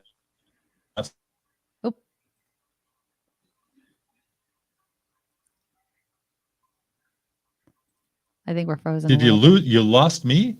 Oh, yeah. I lost you for just a second. Okay. We have you back now. Okay. Yeah. Okay, good. So there's the welcome sign of Prescott. Apache Lodge. I love old motels. Did you stay here or did you just take the picture? I did not. I just took the picture early in the morning, and I like that the hotel is bringing in extra money from advertising. Oh, there you go. There you go. Welcome to Utah.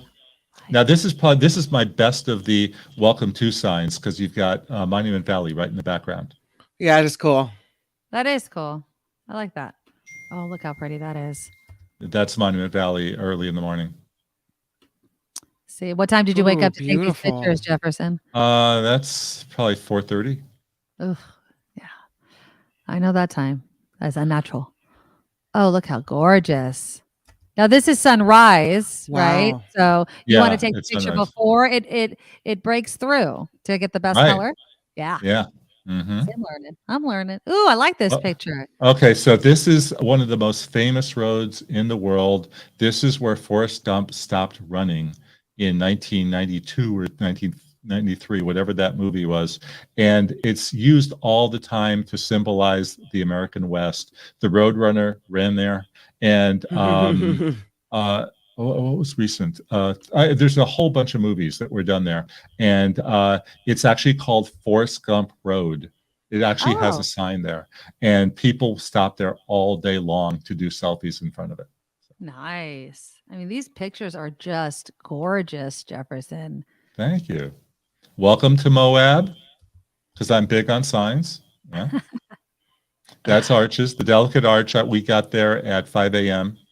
for this. Kind of looks like hands holding each other, like at the top. Yeah, Like, it does. really pretty. But think about it for a minute. This is this just happened. It's just, stuff like this just got carved out of thin air, That's crazy. That is gorgeous. Another sign. Welcome to colorful Colorado. And when we go next, there was a little fire we saw from the road. Interesting, right? Yeah. Look at the The railroad tracks. Yeah. Look at the colors. So beautiful. That's an old cowboy. Met an old cowboy. Help me with my hat. There you go. That's Boulder. Oh, Boulder, Colorado. Mm-hmm. I've been to Boulder, Colorado. How about that movie theater? Isn't that pretty? Pretty. Yeah. That's the Flatirons Chautauqua Trail. That is a really popular hike for people in Colorado. And boy, we loved it. So green, right? Yeah, it is green. I just love the carving on the old courthouse. That's in Boulder. It looks like the guys are carving their own sign right there. That's pretty cool. Right. Two people just enjoying the view in Boulder. That'd be us, Kim. We just have to take pictures everywhere. Nebraska, here we go. I love the red road. So this just like knocked us out as we were driving. My wife said, "Hey, have you ever seen a road that was red?" And I said, "No, I haven't." But it turns out they're red because they put stuff down there to make it easier to drive on in the snow. Oh, okay, that makes sense. Now, we don't know about things like this, right? No, we don't. Well, I mean, maybe up in Tahoe, but I don't think they make their roads red. Yeah. Right. It was 80 or 75 most places that we went to. So this was interesting. 55. Can't drive 55 though. That's the patriotic hay, red, white, and blue. Oh, look, there it is. There's my new hat. What's the sign behind you say? Welcome to South Dakota. Okay. Yeah. And now we are in the Badlands. The Badlands National Park is the next picture. That's gorgeous. Wow. I love that. So I said to a guy, I said, "Why do they call them the Badlands?" And he goes, "Well, would you want to drive a wagon train over those rocks? That's pretty bad, right?" That's pretty bad. I like this one. Yeah, that's really cool with the striations. Yeah, exactly. Yeah. That is so, it doesn't even look real. It looks like there's something wrong with my screen. You know what I mean? Like it has the pixelation on it. That's really cool. That's the oldest building in Custer, South Dakota. Saturday night, they closed at 8 p.m. 8 p.m. And I said, "Hey, what's the deal? Why are you closing so early? All these people want ice cream cones." And they said, "You can only make so much ice cream." And we ran out. Oh, wow. There you go. Well, it seems to be a long line of it, so it must be good. Yes. Oh, Longhorns. Texas Longhorn cows from the side of the road. I urge everybody on a road trip, you're flying along and you don't think about putting on your brakes, but sometimes you really should, because look at what you can see. You don't see these every day, right? Yeah, that's true. He's cute. Oh, look at that great photo. He's also cute. That's in Victor, Idaho. It's raining you could see in the background it's raining, but where I'm standing it's not, and that's pretty cool. That we don't see that in Petaluma and San Jose. Yeah, no, I remember I was driving in Arizona home from my brother's house in Arizona, and like we were driving and then you could just see the band of rain, and it's literally like you're heading into a shower and then you're in it and then you're out of it. I love old motels. Yeah, so Rocket Motel. Playing a little song in 1800s town in South Dakota, and my wife was good enough. Oh, we lost him again. Your wife was good enough. Yeah, a little bit. Frame. That does look like a oh, there he is. Now I can hear you.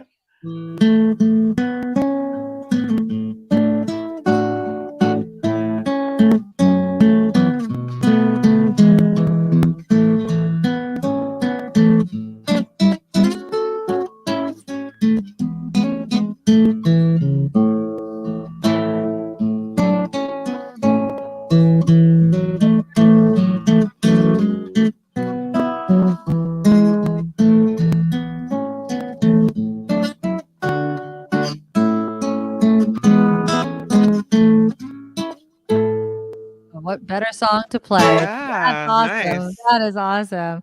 Yeah, I mean, it's just gorgeous. I mean, the amount of pictures that you got. Do you make these into books, Jefferson? What do you do with all of these amazing photos that you've been taking? Well, first of all, I have this video series that's on YouTube, and it's called Photo Walks TV, and I have episodes from each one of these places. The first one is already run, South Dakota. I'm working on Jackson Hole right now, and Okay. I'll be releasing more over the coming weeks. But I did mention to my wife we really need to do a album for us, Yeah. because you look back, you need them. You need to be able to look back at this stuff.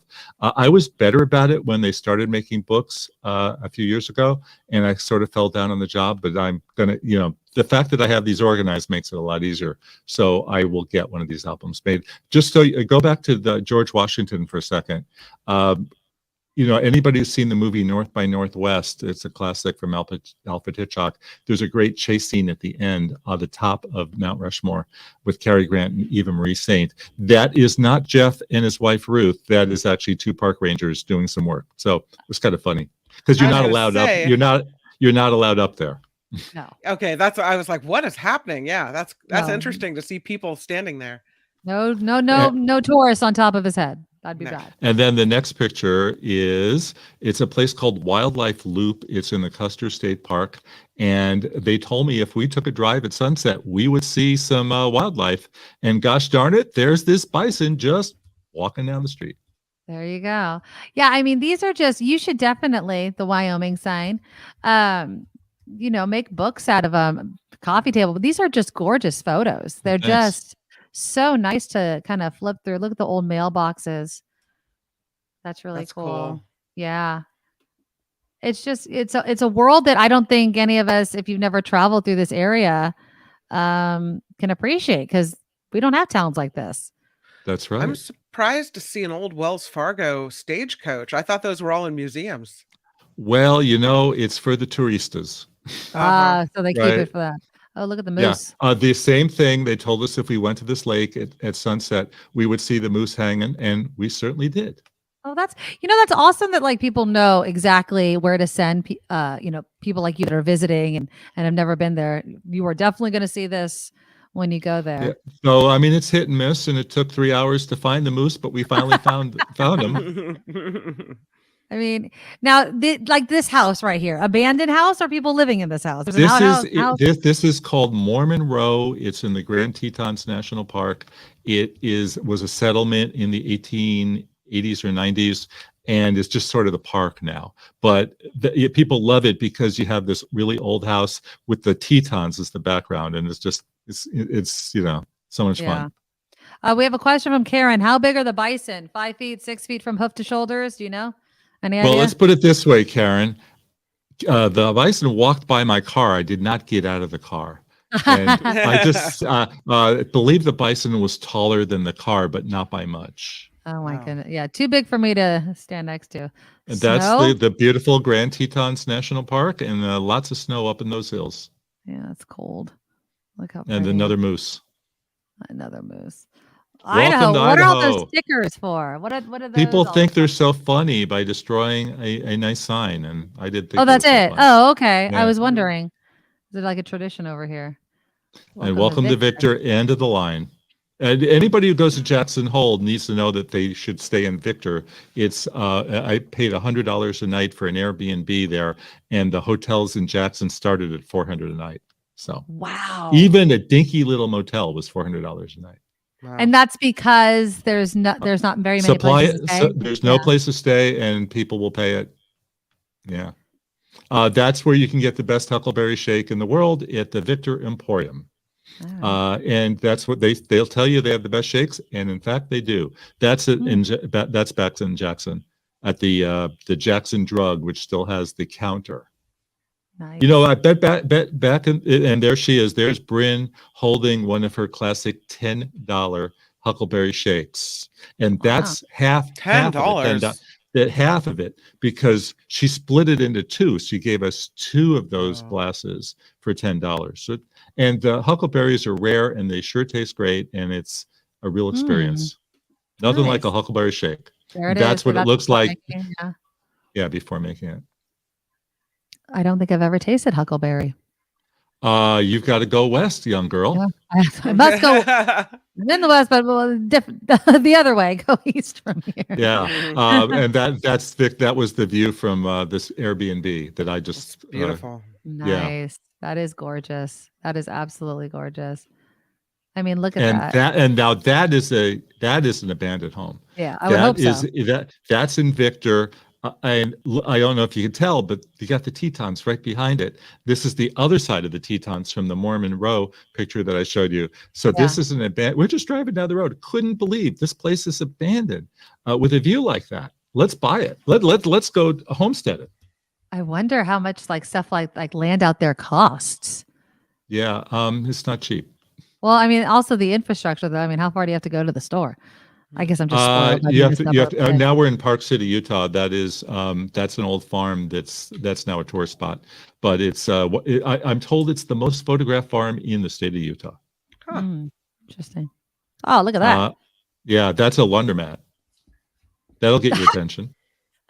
Come in here and do your laundry. There you go. Oh, look at the cows. Cows on my side. Again, we're driving down the road and we look to the side and there are all these cows who've jumped in the water. I've never seen anything like that before. That looks like it could be Petaluma. There you go. Yeah. Well, it could be Petaluma. It's Heber City, Utah. Yeah. Do your cows jump in the water? And the old bowling alley. I just love the old bowling alley. You can get grilled cheese sandwich there for $2.50. And I believe you can get a cone for $1. I mean, it's amazing. Here's the best deal I found. You could be our guest at the Sands Motel, St. George, Utah, $47 a night. You'll give you cable TV, you get your HBO and a kitchenette. $47 a night. I did not. $47 a night. I don't know. I'm thinking it's sketchy. That we know about Kim. Kim likes to pay. She'll pay a little bit more for comfort. We already know this about Kim. I'm like, what's your bed bug policy like? How good are you at $47 a night, huh? I don't know. Well, those are amazing photos. And again, well, thank you. Go to PhotoWalks TV. It's right here on YouTube. Jefferson, like he mentioned, you've already done one video of your road trip. You have more on the way, but those are great photos. And what if I saw your little watermark on it, but what's a website that you can go to if you want to purchase some of these pictures, amazing pictures that you've taken? JeffersonGraham.net. JeffersonGraham.net, common spelling for both. Jefferson, thank you so much. Amazing trip. Play a little music on the way out. And again, go to PhotoWalk TV right here on YouTube, and you can see all those photos and reach out to Jefferson Graham. There he is.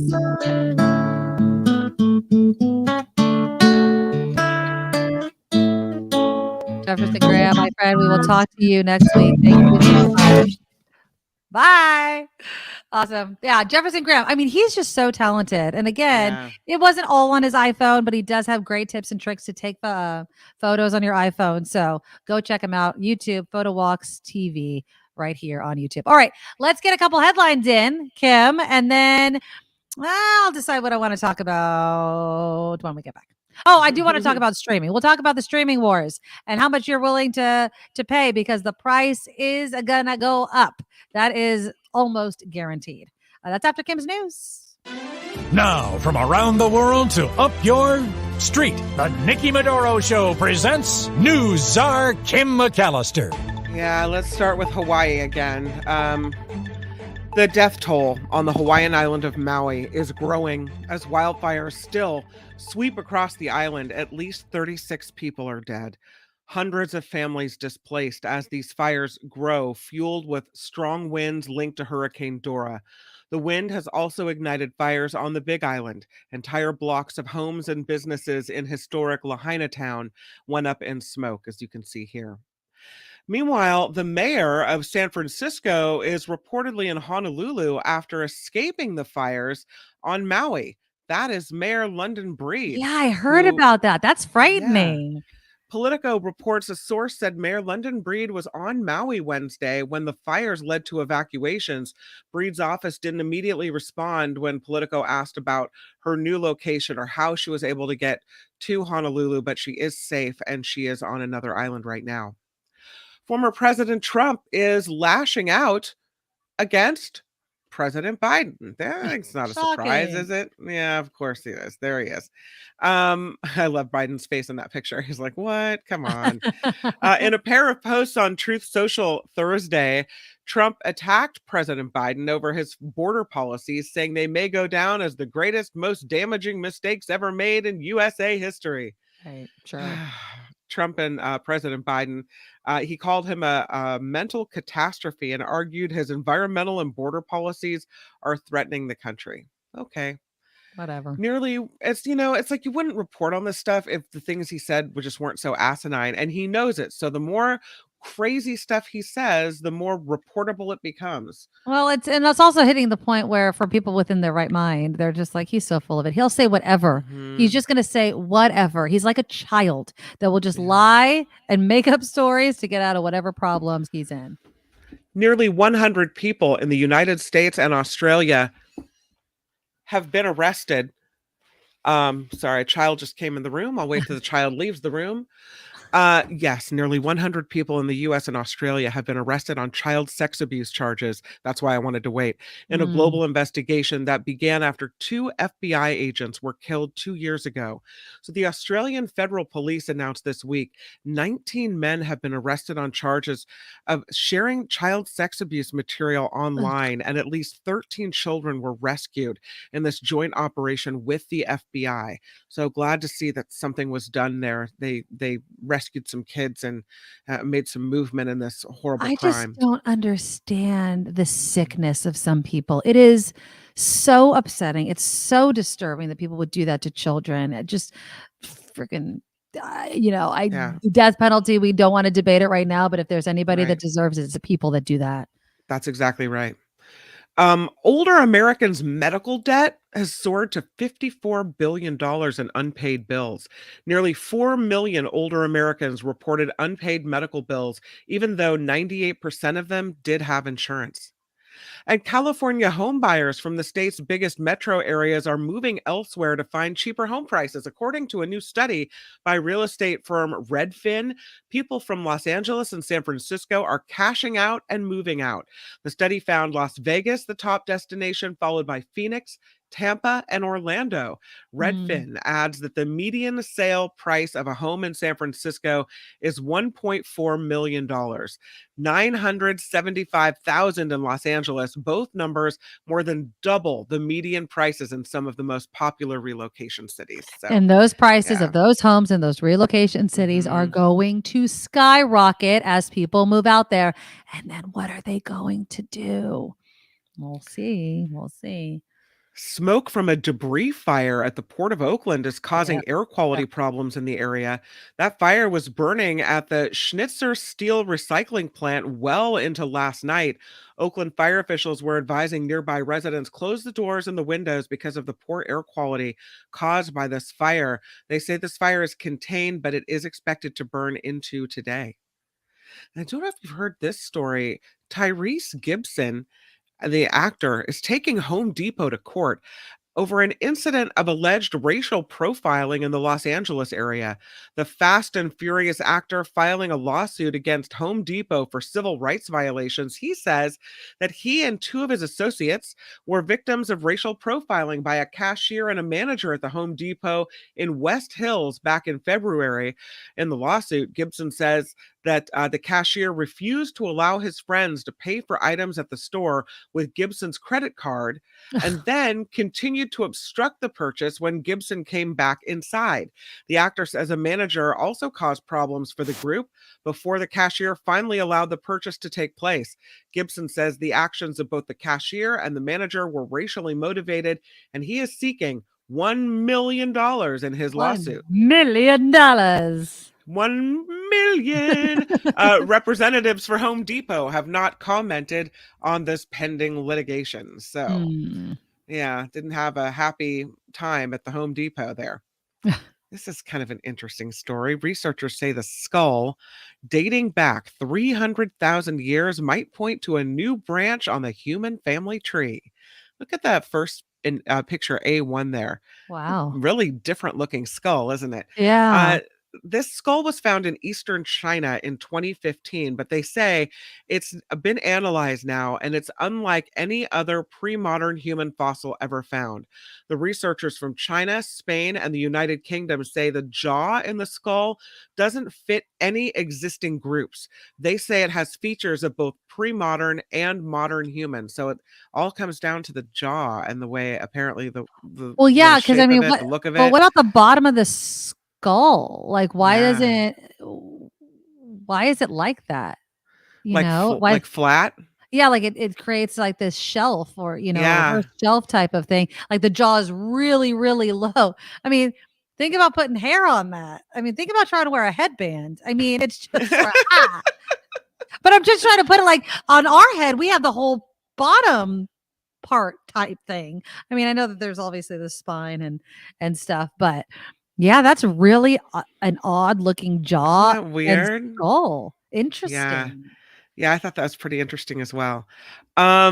Okay, so I have a breaking story that I Okay. wanted to tell you about, and this is thanks to John Daly for forwarding it over. And I know you're a 49ers fan, so I I wanted to make am. sure and bring it to you here while I let you look at the skull picture.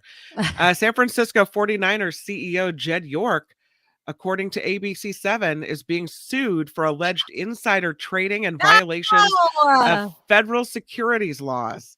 This, according to the San Francisco Chronicle, 2 lawsuits against York are connected to his role on the board of Chegg Incorporated, which is an educational company in Santa Clara. According to this report, York and other directors of Chegg are accused of concealing the company's role in helping college students cheat on online tests.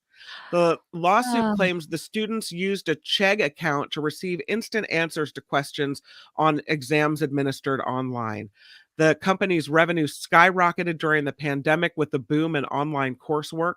The CEO of Chegg, Dan Rosenwig, York, and other company executives allegedly unloaded stock at the top of the market without informing investors about the extent of the cheating scandal. The lawsuit says ugh. York made 1.4 million on the sale of 20,000 shares at artificially inflated prices. And he So, doesn't need the friggin' money. Like, this is the thing that bothers the crap out of me about rich people.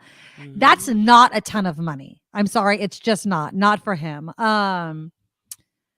Well, oh well, if you do the crime, whatever punishment comes with that, that's what you got to do, Jetty. Sorry, idiot. Friggin' moron. Lastly, I wanted to slip that one in there, but lastly, this a story also for you, Nikki Medoro. Taco Mm. Bell is giving guests free tacos every Tuesday this month. The Yay. fast food chain announced that guests can receive one free Doritos Locos taco Oh. every Tuesday from August 15th through September 5th. The decision coming after the Taco John's restaurant chain dropped its trademark on the term Taco Tuesday, making it possible for other businesses to use the phrase too. So Taco Bell released a statement saying, "Woohoo, we're celebrating." No, they said Taco Tuesday belongs to all who make, sell, eat, and celebrate tacos. In addition to letting the trademark go, Taco John's also donated $40,000 to the nonprofit organization Children of Restaurant Employees, which helps provide financial relief to restaurant workers with children. Well, speaking of Taco Bell, I know tomorrow's Mhm. Friday. Just a programming note. I won't be back until Wednesday because I will be at KCBS, but I'm going to do a video because I've been wanting to try, and you can include it in your Friday food, Kim, the new dipping taco from Taco Bell. Oh, yeah, the cheesy one, right? It's cheese, but it's the slow braised meat. I am Mhm. not kidding. The review, I know. Don't get on me, meat eaters or anti-meat eaters and anti-fast food people. I'm eating it. Okay. Um, I am hearing rave reviews. I am Really? hearing this is the best taco that well, I mean, it's not much of a stretch for me to say the best taco that Taco Bell has ever made, but they're saying it is like bomb. It's like really a good taco. So I think I'm gonna go get it today. I'll make a quick video. I'll All send it right. to you, Kim, and you can play it. We'll show it tomorrow. We'll Yeah, we'll I'll we'll do do it that. phone, and then you could just play it like a normal video, and Yeah. then you don't have to worry about the whole StreamYard thing. But yeah, so that will be part of the Friday food tomorrow because I've been dying to try it, and I've been kind of waiting. I think there's something else at Taco Bell that I was gonna try, but maybe I'll just start there and I'm not a big Dorito Locos Tacos person. My daughter loves Okay. that crap. I still haven't gotten my fill of the Mexican pizza. And I think the Churrito is back. I know it was back for a little bit. I feel All like I people have to do is say the words Taco Bell and look what oh, happens dude, to you you. know what it is Yeah. my favorite fast food. Yeah. I'm sorry. Yeah. So I know, Kim, I'm not saying it's authentic. What I am saying is I hear it's good. And if you can get it for a couple of bucks, even though you can probably get a birria taco for a couple of bucks, look, I'm just going to do my Friday food. You guys decide whether or not it looks good. I will give you my honest review of Taco Bell. But yeah. This report is crowdfunded, which means we rely on you for our tacos. We You can find us do. at theNikkiMedoroShow.com, theNikkiMedoroShow.com, Patreon link, PayPal link. It's all there. And the Yep. super chat remains live even after the show is over. I'm Kim McAllister on the Nikki Medoro Show. Look, we're trying to save our pennies here, people. Although I'm telling you, the last time I went to Taco Bell, I'm like, this is not the Taco Bell of back in the day. I was bitching to my daughter. She always looks at me and she's like, give it up, Mom. Back in the day, a bean burrito was under 99 cents. I think it was like 79 cents or something like that. I mean, remember, you can like feed an entire car of people with $10. Now you can barely feed yourself. I mean, we're talking about, they've definitely jacked up their prices. So I don't eat it a lot. And I've been really trying not to eat a lot of fast food. But I will make the sacrifice for you today. I will go to Taco Bell and kind of twist my own arm and try out that new Dippin' Taco. And if anybody has tried it, now birria is goat, but a lot of people still they use it interchangeably with beef, which is wrong. But when people say birria, they don't necessarily mean goat anymore. Sometimes it is just slow braised beef. Taco Bell is not goat. It is definitely beef. So let's just do that. Okay, let's in the last 15 minutes or so we have of the show, talk about streaming. It is a change-in. So Disney is jacking the price of Disney Plus and Hulu, basically saying they've been underpricing it for a long time. So the ad-free tier for Disney Plus and Hulu is going from $10.99 to $13.99 per month. The ad-free tier will increase from $14.99 to $17.99. I don't know about you, Kim. I think that's quite the jump to make. Jump. It's not even a dollar. It's a few bucks. Which again, I understand all you get. So this is my problem. And this is why I think we've been totally spoiled. If you really think about everything that we get with all of these streaming services, it is a lot. You really have to measure, okay, what am I actually getting? So for instance, with Hulu, you not only get live, if you get live, right? You not only get live TV, you get movies, you get TV shows, you get the replays, you get all of these things anytime you want to at your fingertips. It's not like back in the day where you had to get the TV guide out of the newspaper every Sunday, and God forbid your dad threw it away, which was always my case. And then you had to just guess what was on TV that week, right? I mean, we are extremely spoiled. I feel, my conspiracy tinfoil hat on right now, I feel this has been the case all along from the cable companies. They saw what Netflix did back in the day and people cutting the cord and they're like, okay, cut the cord. And what we're going to play the long game. And the long game is this. You think that you are overpaying for cable where everything was combined, right? You're paying $100, $200 a month where you were getting all this stuff. You want to cut the cord and you only want to pay for what you want. Okay. There's going to be a ton of different streaming services. And when you add all that stuff up, guess the price you're paying, right? So how many of you are going to reconnect the cord? How many of you are be like, you know what? I don't want to pay for Hulu to get this show and Paramount to pay. Do you think that I don't think you go back. Really? No. Because you don't need all these streaming services. You don't need to have, I mean, if you look at all the stuff that's on Netflix or all the stuff that's on Amazon Prime, all the stuff that's on Max, HBO Max, whatever, right? You only really need one or two, right? Well, until somebody has a show that you really, really want to watch. That's the problem. So Peacock has, this particular show. So I told you I gave up my subscription to Peacock in the middle of me watching a show that I really want to watch. Now I'm thinking about getting rid of Paramount Plus so Right. that I can get it because I feel like I'm seeing more things on Peacock than I like. So it's kind Yeah. of this going back and forth, which I know a lot of people also do. Like, I'll just get the free 1 month trial Or and you then I'll don't watch cancel it. it. Or Yeah, you don't watch it because there's other shows around. Like, what was it? Years till I watched Game of Thrones because I wasn't going to pony up that cash, right? true, And true. so finally I have that. I cut another one. Maybe I want to watch something on Apple TV. Well, then I have to go, well, which one? Either I don't want it that badly, or I want it that badly that I'm going to cancel another one in lieu of Yeah, this one. But yeah. you don't need like 5 or 6 streaming services at one time unless you have money to burn. You don't See, need it. that's me. Is I'm burning too much. So the reason I got rid of Peacock is I'm really trying to kind of tighten the belt, right? Because Yeah. I do realize it's all of these invisible type of charges, especially if Mhm. you have it on auto pay and you're just like, "Oh, why do I have no money in my bank account? Oh, that hit. Oh, that hit. Oh, that hit. You're throwing money and You're half throwing the stuff you don't even watch. I mean, look at I don't know if we can write it down every time you log in and watch something, I right? know. And then look at all the ones you don't use that you don't even look. So at my house, Disney Plus is popular. I have kids, so I need that one, right? Yeah. I tend to watch Netflix a lot.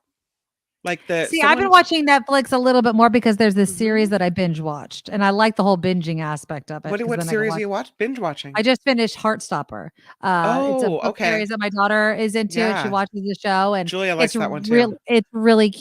cute, and I binge watched the 2 series. It's not very long episodes, but I I'm binge watched watching it. Lincoln Lawyer, which I think is on Netflix. Oh, It yeah, was Lincoln sug Lawyer, a movie that was with Matthew McConaughey, but, it no, it's was a series. suggested by a listener that the series is really good, and I'm really enjoying it. So And that's on Netflix? I think it's on Netflix. Yeah. Yeah, so Mhm. I need to do that. And now another thing that's happening now, David says they need to pay the actors and writers before they get another dime from me. Yeah. Agree. But you know what I'm noticing? A lot more. I think they're pulling them out of the shelf, pulling them off the shelf, reality TV shows. Mhm. There's this new show that just started, I think, yesterday. And or maybe it was before that, but this is the first season. Secret Chef. I literally Oh, just had it on because I was folding laundry and doing some stuff. It's so dumb. I don't know why. I love cooking shows, and yeah. it's just about like these chefs don't know each other. It's really a lame concept that they were trying to redo a cooking show about. But we're going to see more of this stuff because those people Yeah. aren't SAG-AFTRA, right? They're going to throw all these stupid reality TV shows that they probably recorded last year or something, and now they're going to bring them out because they can't make new content. Yeah. So we'll see what happens. Now, John says the problem with jacking the prices up on these services is that they're also taking content off, thereby making you pay more for less. That new Willow show, for example, is already gone off Disney Plus. I didn't watch the Willow show, but they totally do that all the time. Or they get you all hooked on something and then Yeah. they take it off. Sense8, it came out years ago. It was a really cool show. I don't know how many of you guys watched it. Our friend Mud, KGO, turned me on to it. I was addicted to this What's show. it It was called? Sense8, Huh. and it was. I mean, I'm assuming you can watch it. So they had, I think it was 2 seasons, and then they just abruptly stopped making it and left it on a Wow. cliffhanger. Wow. And I was like, "How do you do that?" Or maybe it Is was that only in 1 season. what network is that on or what I want service? to say it was Netflix. Let me look it up. Okay. But yeah, I was so pissed. And so then they did Yeah. this like wrap up of, yeah, it had 2 seasons. So it was one season, and then they did like this kind of, okay, we'll give you this like long episode. It was awful. And it was not satisfying, but they're gonna keep doing this. They're gonna invest in shows, get you all hooked on it, or they won't let the show develop long enough. Gone are the days of Friends where they give you Yeah. like season after season after season of something, or Seinfeld or something like that. Even if it does well, they're just going to move on to something else. Joanne says, I'm not going back. I'm assuming to being Yeah. courted in because I can Mhm. always find a show to watch on the streaming services. When I had cable only, there were times when there was nothing to watch. Mhm. Yeah, I feel like, okay, well, I have this streaming service. Let's watch this. You could always ask people online, what are you watching right now? Yeah, it's tough. But I do think so. There was this great article in Business Insider where they were talking about the Netflix effect.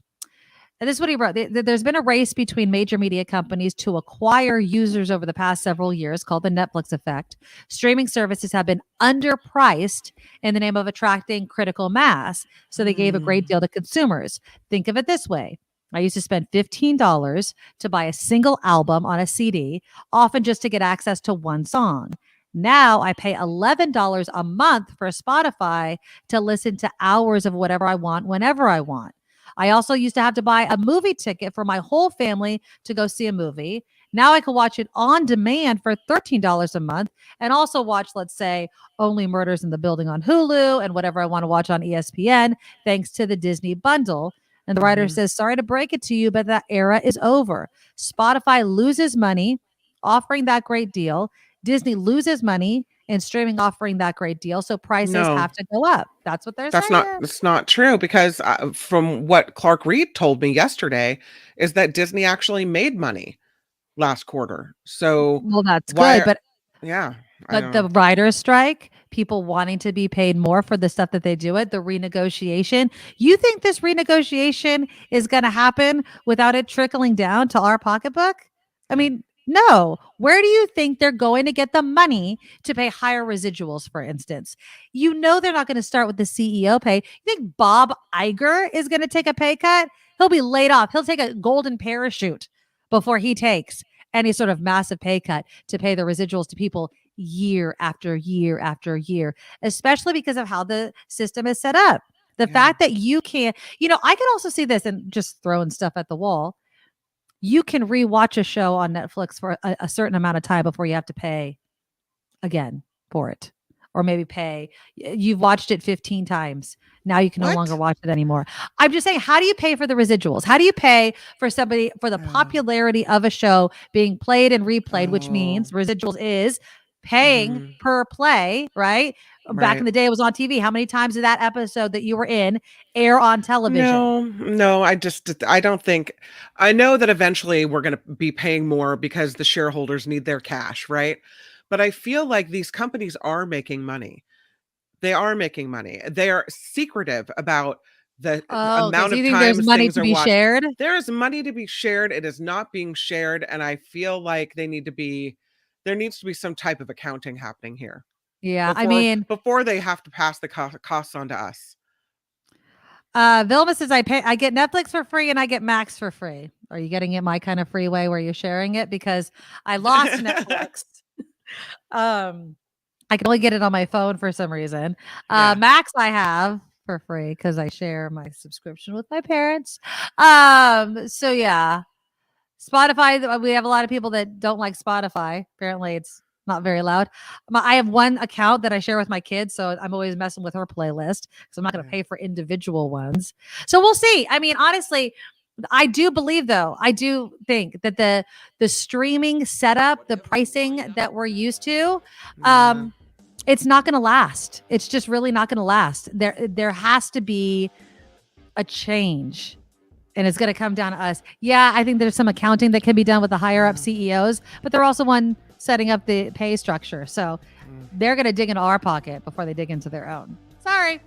That's just what's going to happen. Okay. And again, I'm going to be back on Wednesday. I will be at KCBS Friday, Monday, Tuesday in the morning.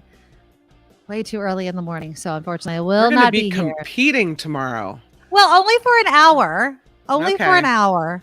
Yeah. I get off KCBS at 10. Then I have to work some more, and they're moving buildings. It's a crazy situation going on over there. They're gonna get some nice digs over there. But anyways, I will have a video for Friday food tomorrow. So you guys don't want to miss that. That is my favorite segment ever to do. Click the thumbs up button, guys, before we go, though. YouTube loves it. We love it. A big thank you to people that donated to our super chat, which you can do even in the replay. Harry, I really appreciate you starting us off every day with a $10 donation and prayers and cash to Lahaina. Also, Pamela coming in with a $5 super sticker. You guys are great. And again, please go to our show's website, thenikkimedoroshow.com. thenikkimedoroshow.com and sign up to be an official Medorable. Join the cool club. It's a monthly, one time a month donation to our Patreon. Sign up there. It's really easy to do, and you get to determine the amount you donate every month. And if you can afford more, we really appreciate you guys bumping that up as well. We do take PayPal. So if you like PayPal, go to the email is the Nikki Medoro Show at gmail.com. You input that onto PayPal and you can make a donation there and also support our merchandise, the NikkiMedoroShop.com. All right. I will see you guys next week. Kim tomorrow. Enjoy our Friday food. Go to Mark Thompson right after this show and then stay all the way to 2 o'clock for the after party live from 1 until 2. Until then, bye-bye. Nikki, you're all so awesome. You're proud, like a beautiful blossom. You're all so the best. I really can't rest. You're all so awesome. Wow. Okay.